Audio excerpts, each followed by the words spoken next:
WHO मते वायू प्रदूषणामुळे दरवर्षी सुमारे 70 लाख लोकांचा मृत्यू होतो. विचार करा, आपण प्रत्येक श्वासासोबत विष घेऊन जगत आहोत. संयुक्त राष्ट्रांच्या एका अहवालानुसार दरवर्षी सुमारे 1 कोटी हेक्टर जंगल नष्ट होत आहेत. म्हणजेच प्रत्येक मिनिटाला सुमारे 27 फुटबॉल मैदानांच्या एवढं जंगल नष्ट केलं जातं. आपली हिरवीगार जंगलं झपाट्याने नामशेष होत आहेत. याचा थेट परिणाम ग्लोबल वॉर्मिंग. आर्टिक मधील बर्फ झपाट्याने वितळत आहे, समुद्राची पातळी वाढत आहे आणि हवामानातील अत्यंत स्थिती, पूर, दुष्काळ, वादळं अधिक सामान्य होत चालले आहेत. ही फक्त काही झलक आहे आपल्या निसर्गाच्या बिकट अवस्थेची.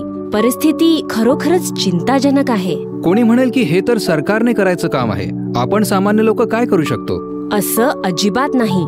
आपल्याला काय करायचं आहे तेवढं वैयक्तिक कुटुंब पातळीवर अथवा आपल्या वस्ती, गाव किंवा सोसायटीच्या पातळीवर काही पवित्र किंवा उपयुक्त झाडं लावावीत, जसं की पिंपळ, कडुनिंब, आवळा, तुळस आणि वड. ही झाडं फक्त शुद्ध हवा पुरवत नाहीत, तर अनेक आजारांपासून आपली प्रतिकार शक्ती वाढवतात. अब्जावधी रुपयांच्या औषधांचा खर्च या झाडांमुळे टाळता येतो. खरं तर ही झाडं सर्व जीवसृष्टीला नैसर्गिक पोषण आणि जीवनदायी वायू देतात. पूज्य बापूजी सुद्धा म्हणतात, ही झाडं लावणं म्हणजे जीवमात्रांची सेवा आहे. स्वतः झाडं लावणं आणि इतरांनाही त्यासाठी प्रेरित करणं हे एक महान सेवा कार्य आहे. महाभारतामध्ये भीष्म पितामह धर्मराज युधिष्ठिराला सांगतात, भरतनंदना, जो मनुष्य झाड लावतो तो आपले मृत पूर्वज, भविष्यातील संतती आणि संपूर्ण पितृकुळ यांचे उद्धार करतो.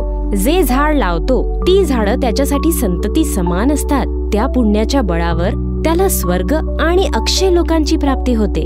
आणि हो, काही झाडं आपल्याला हटवावी लागतील जी पर्यावरण आणि भूजलासाठी घातक आहेत, जसं की बाभळी आणि निलगिरी अर्थात युकॅलिप्टस. सार्वजनिक जागांमधून आणि रस्त्याच्या कडांवरून ही झाडं काढा. ही झाडं जमिनीचं पोत खराब करतात, जलसाठा कमी करतात आणि जीवनशक्तीचा नाश करतात. म्हणूनच या विश्व पर्यावरण दिनी आपण निर्धार करूया, केवळ पर्यावरणाच्या गोष्टी न करता झाडं लावणं हे आपल्या दिनचर्येचा भाग बनवूया. एक झाड लावा आणि किमान 5 लोकांना झाड लावायला प्रेरणा द्या.